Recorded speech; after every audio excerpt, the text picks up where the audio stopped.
Assalamualaikum warahmatullahi wabarakatuh. Salam sejahtera bagi kita semua. Perkenalkan, nama saya Clara Kesaule SHMH. Saya adalah dosen program studi hukum di PSDKU Kabupaten Kepulauan Aru, Universitas Patimura, dengan nomor induk dosen 0019049202 NUPTK 67510671230282. Dengan penuh rasa tanggung jawab dan komitmen terhadap perkembangan pendidikan tinggi di Indonesia, izinkan saya menyampaikan pernyataan diri dosen atau PDD dalam rangka unjuk kerja perguruan tinggi UKPT pada bidang pengajaran.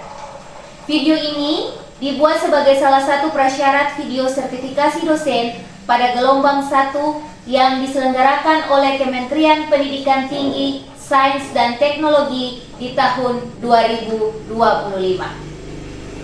Pada kesempatan ini, saya akan memaparkan salah satu mata kuliah yang saya ampu pada semester 2, yaitu mata kuliah Hukum Perdata dengan bobot SKS-nya adalah 4 SKS.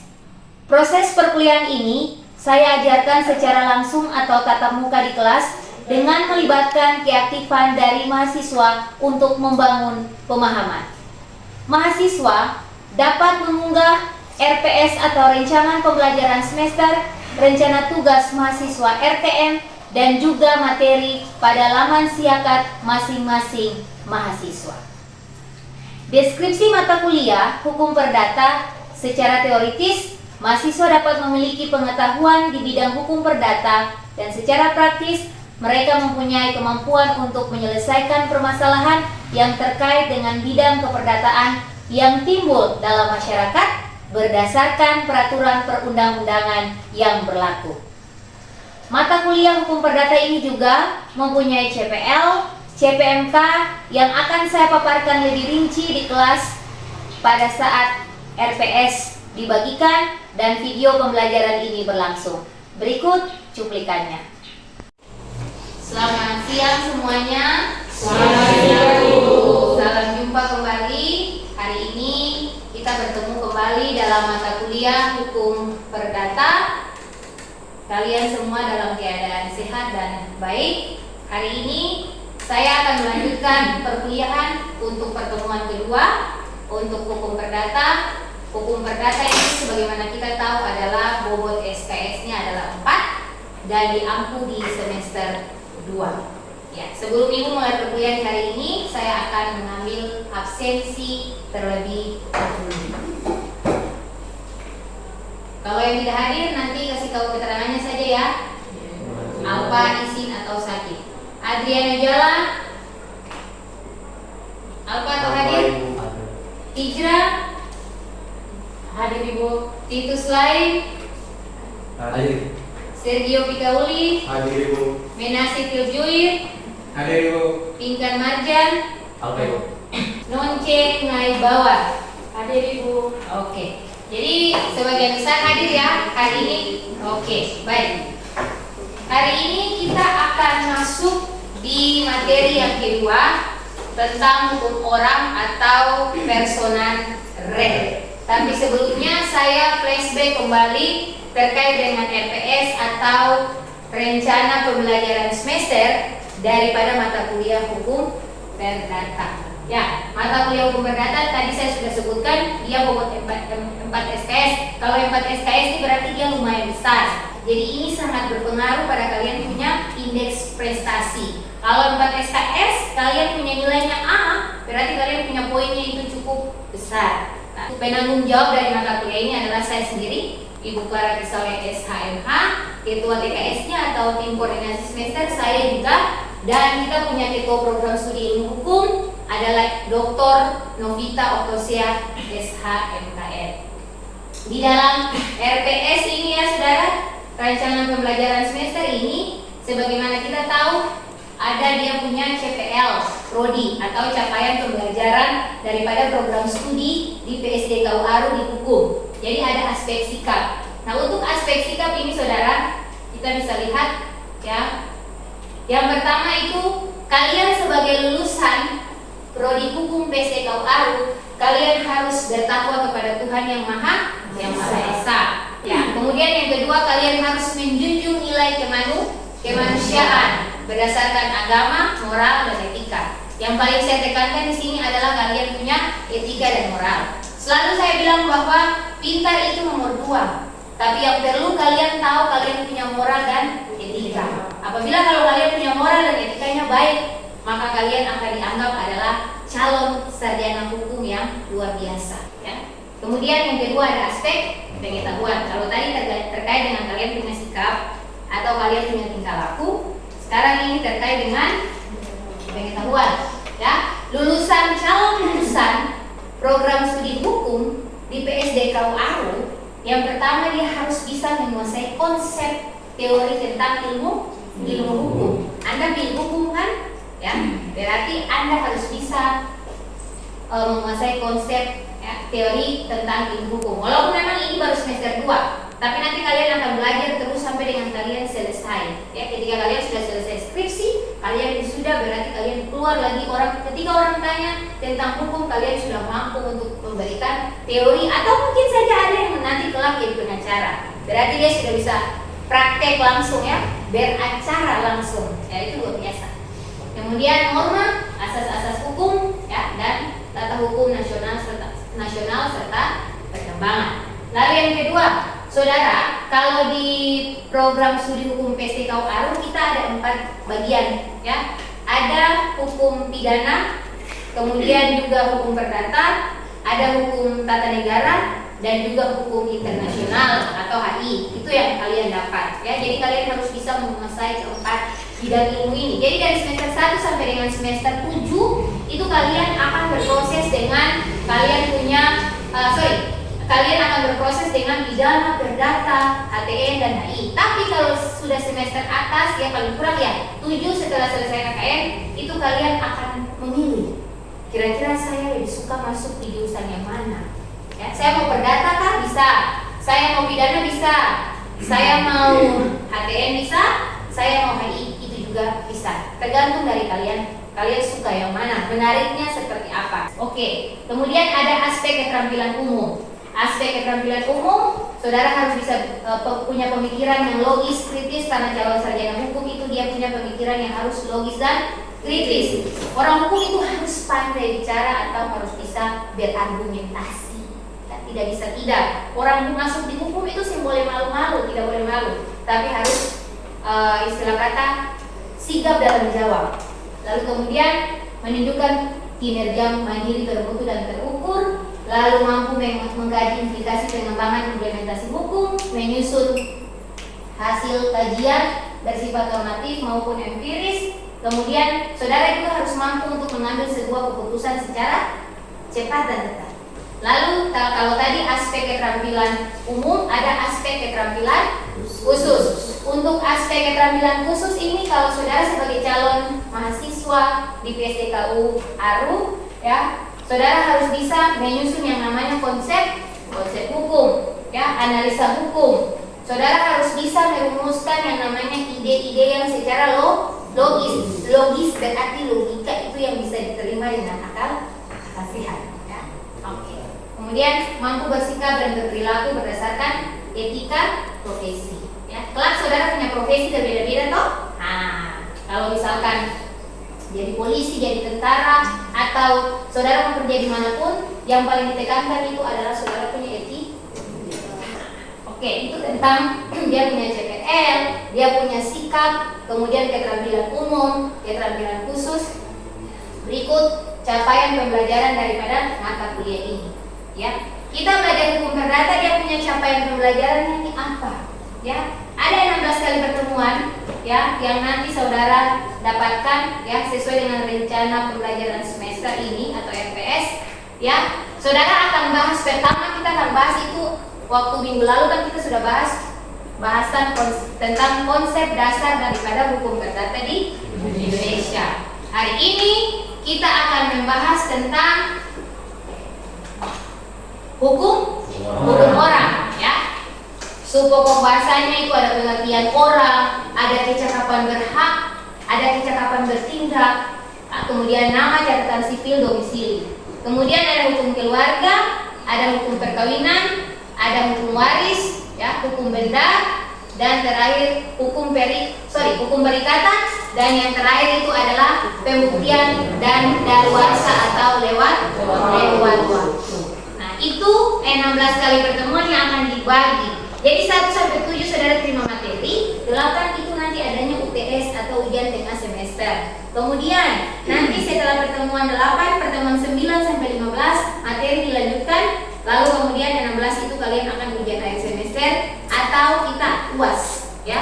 Tapi nantinya setiap pertemuan itu saya akan memberikan, misalkan ada metodenya secara diskusi, ada juga secara wawancara misalkan, atau ada tugas yang nantinya saudara harus turun penelitian. Entah saudara penelitian di kantor pengadilan kah, di mana kah, itu saya akan berikan kepada saudara.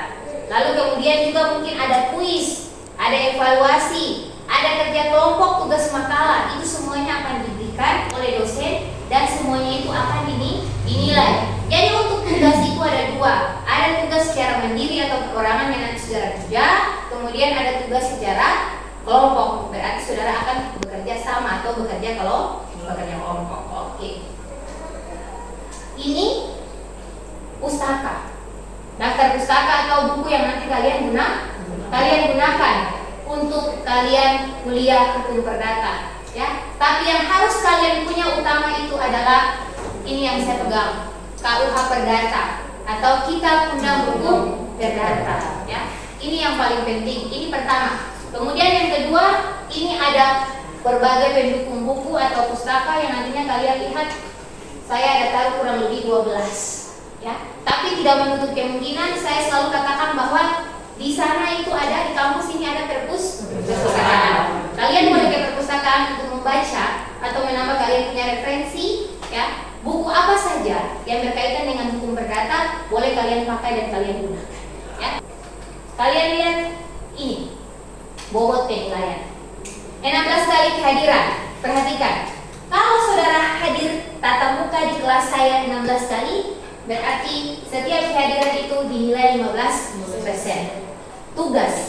Tugas itu kalau saudara buat semuanya, berarti saudara punya nilai adalah 30%. Kemudian ujian tengah semester atau kita biasa bilang mid itu 25%. Dan UAS itu yang paling besar adalah 30%.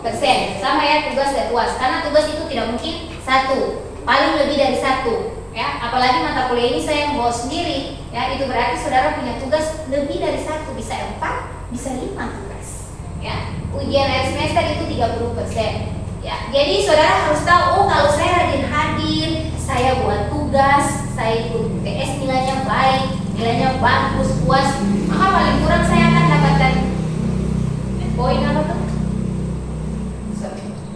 A, ya. A itu sangat tinggi.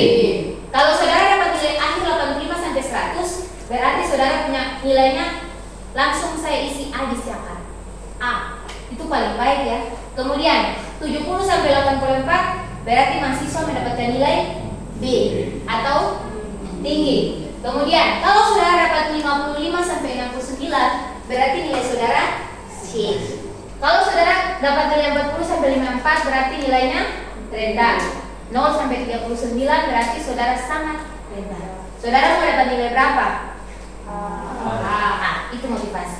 Mungkin itu penjelasan tentang rencana pembelajaran semester atau RPS. Saya sudah upload di Siakan juga. Nanti saudara bisa buka untuk akses. Saudara bisa lihat kembali, ya, baca kembali dan pelajari.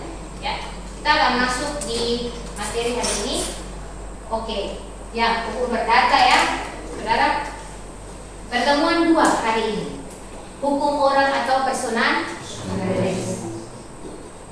Minggu lalu kita belajar tentang konsep dasar daripada hukum perdata. Ada yang masih ingat pengertian hukum perdata itu apa? Silakan, Nyong, Juan. Terima kasih buat kesempatannya. Pengertian hukum perdata sendiri yaitu merupakan hukum yang mengatur hak dan kewajiban dari subjek hukum dan juga mengatur hubungan antara subjek hukum dalam ranah pribadi. Seperti itu. Terima kasih Juan. Juan bilang bahwa ibu hukum perdata itu adalah hukum yang mengatur tentang hak dan kewajiban, hukum yang mengatur antara satu subjek hukum dengan subjek hukum yang lain. Hukum perdata adalah hukum yang mengatur tentang hak dan kewajiban. Hukum yang mengatur antara satu pihak dengan pihak yang lain atau satu orang dengan yang lain. Seperti dalam kelas saya berinteraksi dengan Anda berinteraksi dengan saya, ini kita sebut dengan perdata. Berbeda dengan pidana, ya. Bukan hanya mengatur tentang satu subjek, tapi lebih sampai dengan hukum perkawinan, keluarga, dalam keluarga itu yang mengatur adalah hukum perdata. Jadi saudara ingat-ingat, oh iya, saya pernah dapat materi dari Ibu Clara. Kalau bilang hukum perdata, berarti hukum yang berbicara tentang hak dan kewajiban. Ada keterkaitan antara satu subjek dengan subjek yang lain. Urusan perkawinan sampai dengan keluarga itu semua urusan hukum perdata. Hukum perdata ini luas saudara. Hukum perdata nantinya saudara akan belajar hukum jaminan, hukum perikatan, hukum agraria, hukum adat. Itu semua dia masuk di dalam perdata. Beda dengan orang pidana. Ya. Ini hukum perdata.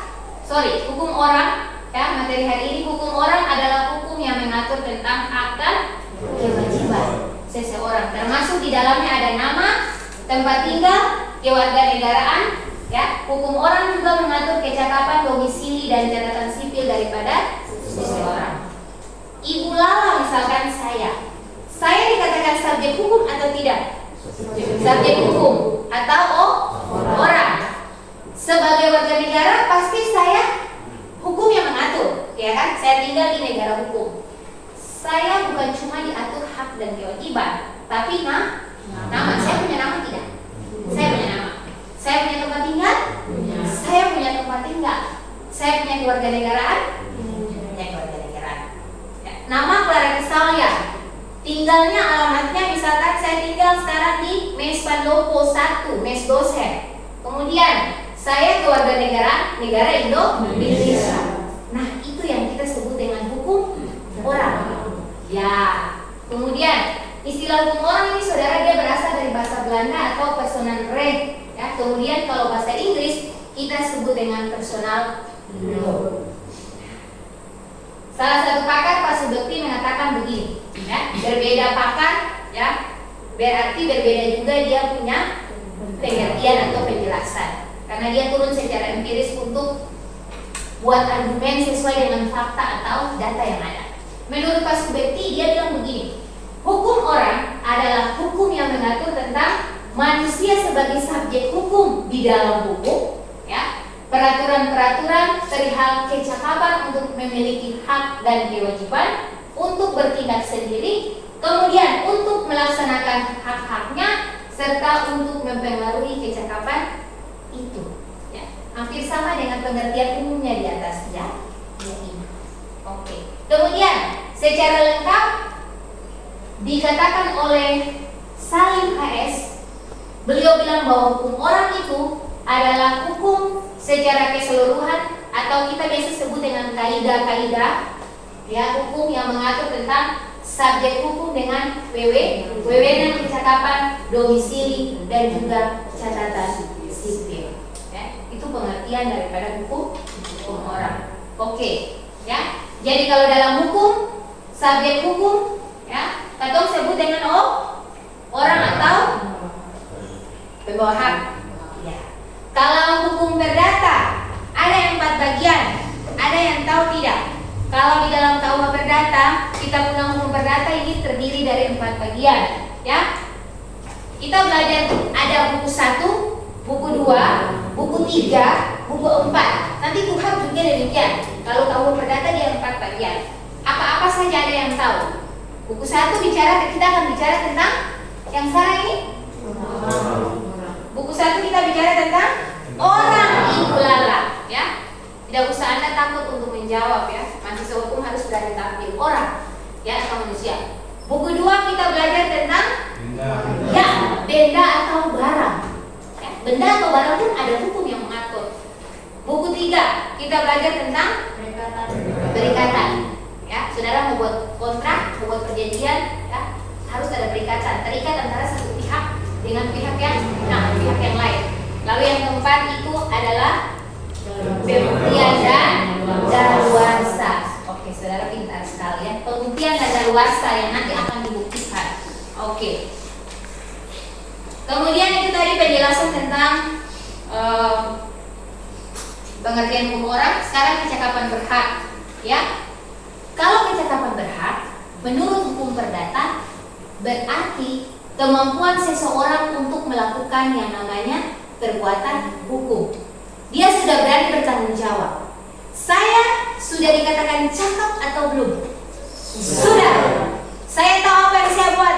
Saya tahu resikonya nanti apa. Saya tahu ada sanksinya atau tidak. Misalkan saya kasih contoh. Kalau saudara jalan di jalan umum, berarti saudara harus jalannya di sebelah kiri. Saudara kalau jalan di kanan, ketabrak motor atau mobil, salah saudara kan? Salah saudara, bukan salah kendaraan. Karena saudara harus jalan di sebelah kiri. Saya tahu nih, kalau saya jalan di sebelah, misalkan saya jalan di kanan, saya tahu nanti risikonya adalah saya akan kecelakaan, misalkan ketabrak. Syukur-syukur kalau tidak. Kalau iya, itu yang atau sebut dengan kecakapan berhak. Ya, dia tahu apa yang harus dia lakukan. Cakap hukum secara perdata berarti seseorang yang melakukan perbuatan hukum karenanya dia mampu untuk mempertanggungjawabkan akibat hukumnya. Saya pukul orang, anak orang, saya tahu akibat hukumnya nanti akan dibawa di kantor polisi. Ya, mediasi di sana. Ya, itu contoh. Dia tahu apa yang harus dia buat. Jadi kedewasaan seseorang merupakan tolak ukur dalam menentukan apakah seseorang tersebut dia dikatakan cakap bertindak ataukah tidak. Nah, tapi saudara jangan lupa kalau menurut hukum perdata di Indonesia sendiri, ya, patokan umur orang dewasa belum bisa dikatakan dia itu sudah bisa memiliki kecakapan berbeda-beda. Ada 16 kita sudah bisa bilang dia cakap. Ada 18 umur 18 pun belum tentu dia dikatakan cakap. Jadi berbeda-beda. Ya, syarat kecakapan berhak harus dewasa pikirannya, ya, telah dewasa, kemudian sehat pikirannya, tidak berada di bawah pengampuan, ya, tidak bersuami bagi wanita kecuali dalam hal-hal yang ditentukan oleh undang-undang, ya. Orang yang tidak berada di bawah pengampuan itu berarti orang yang sehat. Jadi dia punya mentalnya tidak terganggu, dia tidak sakit, ya. Seperti kita sekarang ini, apakah kita di bawah pengampuan? Tidak, ya, karena kita semuanya sehat. Ya. Saudara bisa datang ke kampus untuk kuliah, berarti saudara tidak lagi di bawah pengampuan. Itu yang dimaksudkan dengan hukum perdata. Ya. Kemudian kecakapan berhak dalam perjanjian, ya, menjadi syarat sah perjanjian. Kemudian kecakapan berhak juga menjadi syarat keabsahan perbuatan lain seperti memberikan kuasa dan lain-lain. Kemudian kecakapan berhak diatur dalam pasal 1320 KUH Perdata.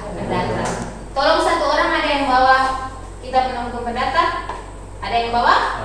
Oke. Bolehkah baca pasal 1320 KUH Perdata untuk semuanya dengar?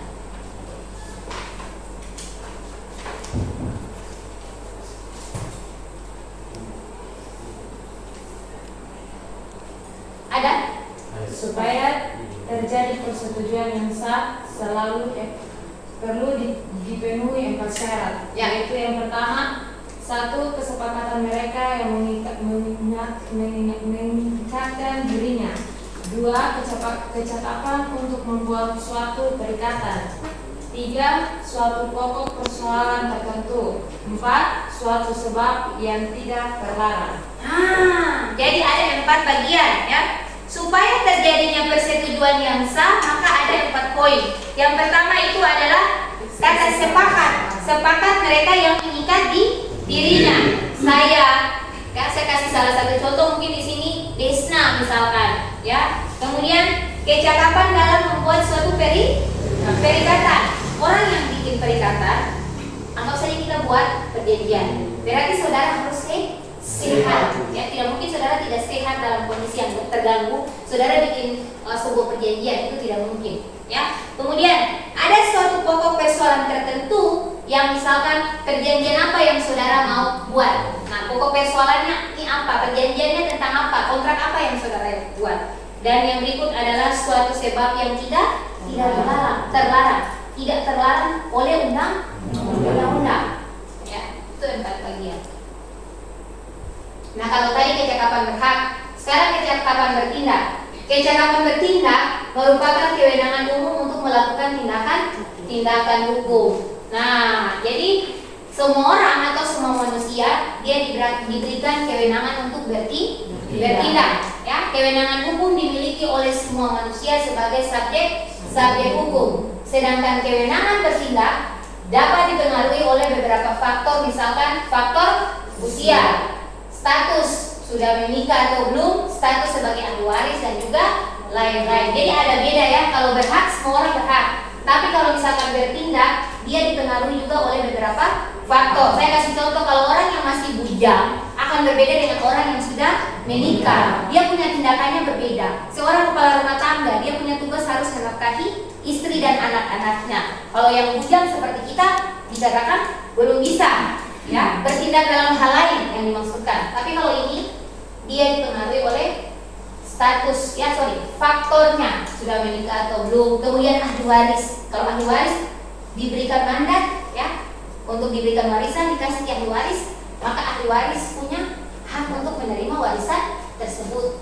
Itu dia punya kecakapan untuk bertindak. Kita punya kesimpulan untuk materi di hari ini terkait dengan hukum orang. Yang bisa saya ambil adalah secara keseluruhan hukum orang ini merupakan fondasi yang penting dalam sistem hukum, di mana dia mengatur saudara punya hak dan kewajiban sebagai individu, serta dia memberikan dasar bagi interaksi yang adil dan teratur dalam kehidupan bermasyarakat. Sebelum Ibu datang di tugas, mungkin ada yang mau bertanya terkait dengan materi di hari ini, ada yang kurang jelas atau mau tanya, saya berikan kesempatan.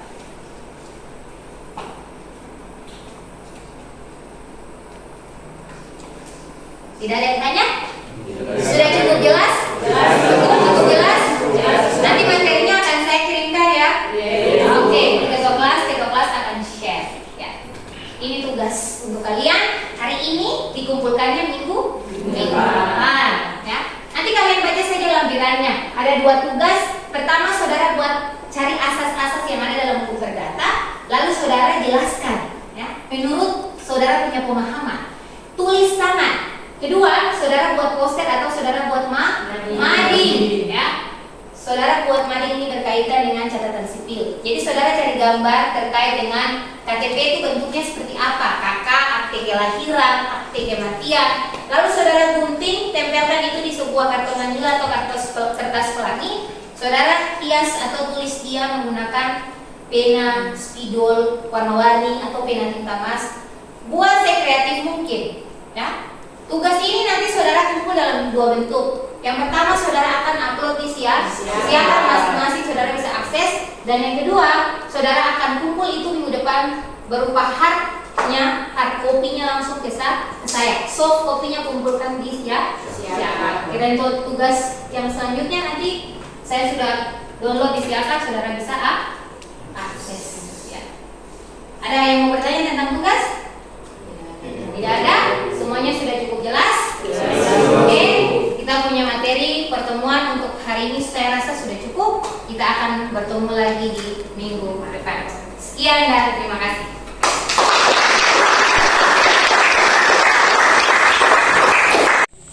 Demikianlah video presentasi sertifikasi dosen di tahun 2025 terkhususnya di bidang pengajaran. Semoga video ini dapat bermanfaat bagi kita semua. Sekian dan terima kasih.